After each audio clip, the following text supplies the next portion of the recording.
Hey, what's up, everybody? You're listening to the Enterprise Architecture Radio. If you're thinking about organizational complexity and agility, if you're concerned about operational efficiencies and thinking of taking it to the next level, if managing innovation is one of your priorities, you've come to the right place. On this podcast, we talk about all of that and more. It's a jungle out there, and we'll attempt to navigate this jungle of frameworks, methods, and most importantly, enterprise architecture in practice.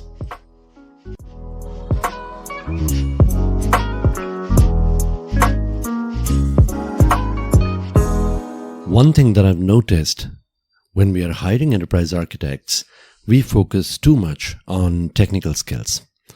We interview the candidate for all the experiences that the person has had, whether it's programming or infrastructure or project management or design or what have you. But we don't focus too much on soft skills. And this is one of the things that's absolutely essential within enterprise architects. Now, I'm not going to focus on technical skills today because, well, in most cases, we do know what we're really looking for because that is already described in the job description as to what the enterprise architect is supposed to be doing. But the one thing that we do not give enough focus to is soft skills. So let's talk about that a little bit. Now, high level, I have about 5 or 6 soft skills that I will focus on. First is communication, second is leadership, third is analytical thinking, fourth is problem solving and decision making, 5 is adaptability, 6 is collaboration, and 7 is business acumen. Let's start with communication and let's break it down further. What is communication? I break down communication into 6 different categories. There's listening, reading, writing, speaking and articulation, PowerPoint and presentation, and then I'll talk a little bit about design and model. Let's start with listening. Obviously, this is one of the most important skills for an enterprise architect. The architect needs to listen to the stakeholder requirements. They need to listen to the implementation partners. They need to listen to various people within the organization to be able to come up with a good design, to be able to do their job well. When you listen to someone, the one thing that we need to do is to keep all our ego, all our experiences, all our technical skills aside and just listen.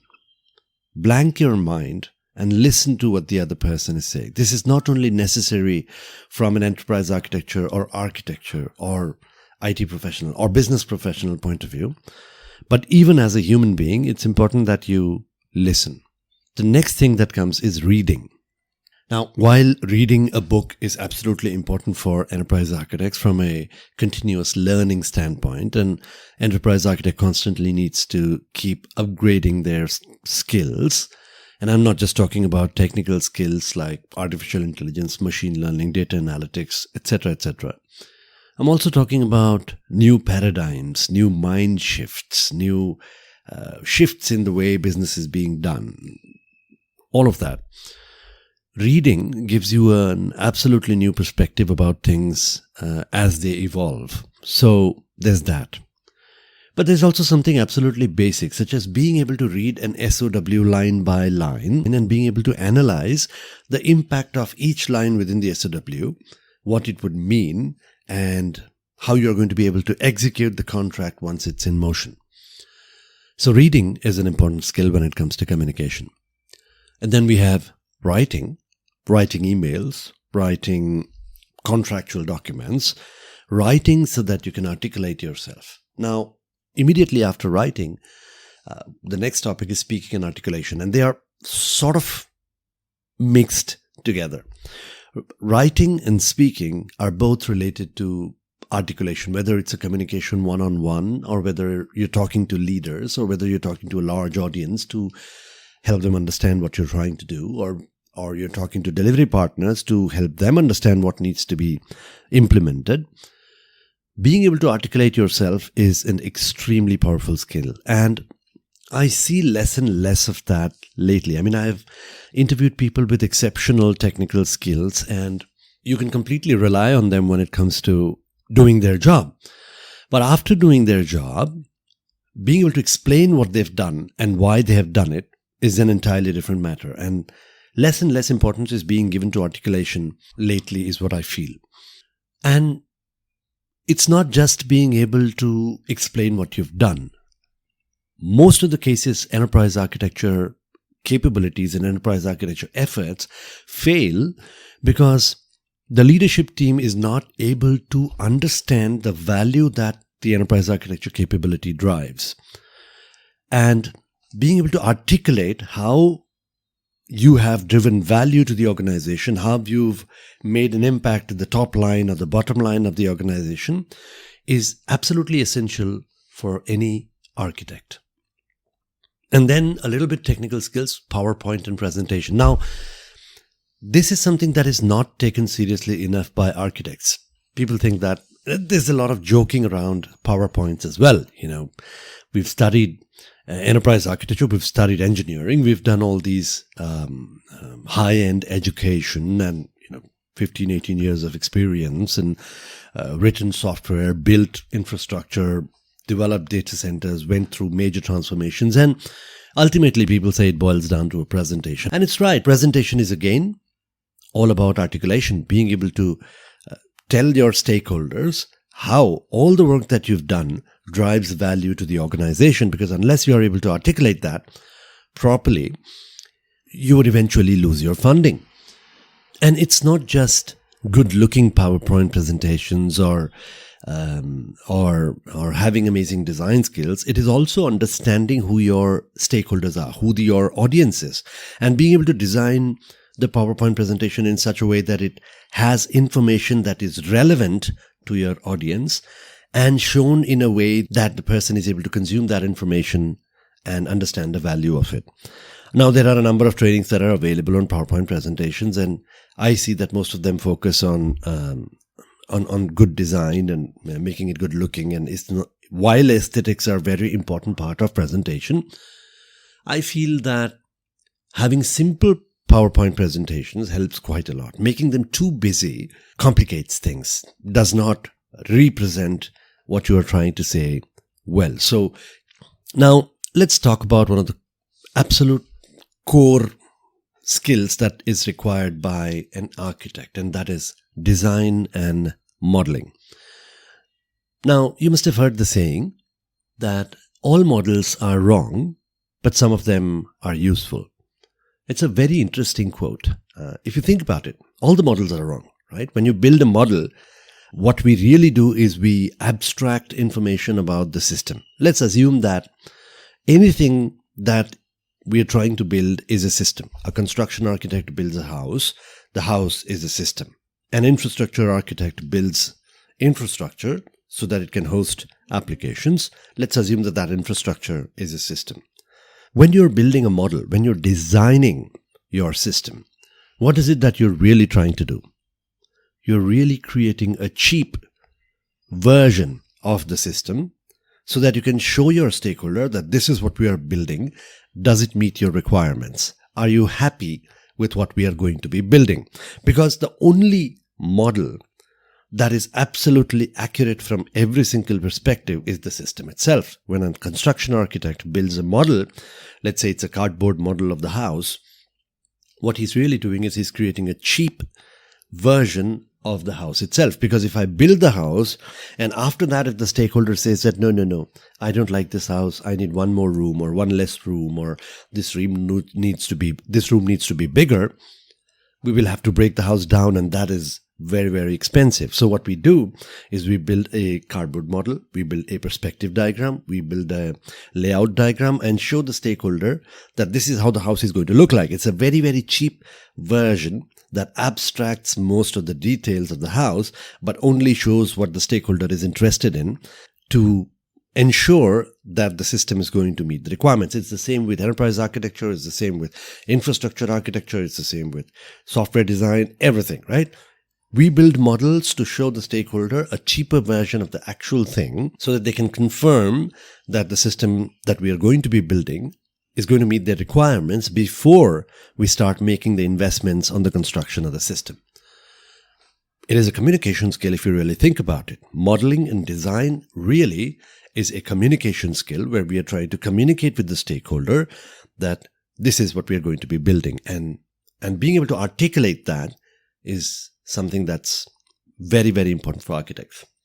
Now, let's come to other skills besides communication. The second skill that I would like to take after communication is leadership. Now, architects have to, in most cases, lead without authority, right? They work with implementation partners, they work with other solution architects, they work with stakeholders, they work with so many other people that they may not have direct authority over. So an architect needs to build the capability to lead these people that they don't have authority over and get them to the ultimate destination, get them to be able to deliver a solution that ultimately meets the business objectives. But it's not just that. Architects work with multiple stakeholders from time to time, and different stakeholders have different business objectives. There are many leaders within the organization, and the architect needs to work with all of them and understand all the requirements that different stakeholders have. And from time to time, there is conflicts between the stakeholder requirements. So being able to understand the leadership's requirements and being able to prioritize and resolve these conflicts between requirements is also a leadership skill that an architect must have. After that, we come to analytical thinking. Architects work with leaders again, and there are complex business and technical requirements. From time to time, they have to understand these complex requirements and come up with solutions that are either multifaceted or solutions that solve multiple business problems and so on and so forth. So analytical thinking is something that's very important for architects. This is combined with problem solving and decision making, which is the next skill after analytical thinking. Architects need to be systematic about how they solve a problem, and they need to be creative as well. They need to come up with creative ideas about how complex business problems can be solved. And then we have adaptability. We know that the technology environment and the business environment is constantly changing. There are new mindsets that are coming in. There are new paradigm shifts that are coming in. There are new technologies that are coming in. There are new ways of business happening as we go along. And the architect needs to be adaptable to all of this. The architect needs to adjust and accept and shift their mindset to accommodate all these changes that are happening in the business environment. I would also like to talk about organizational fatigue. If you notice, businesses these days are going from one transformation into the other.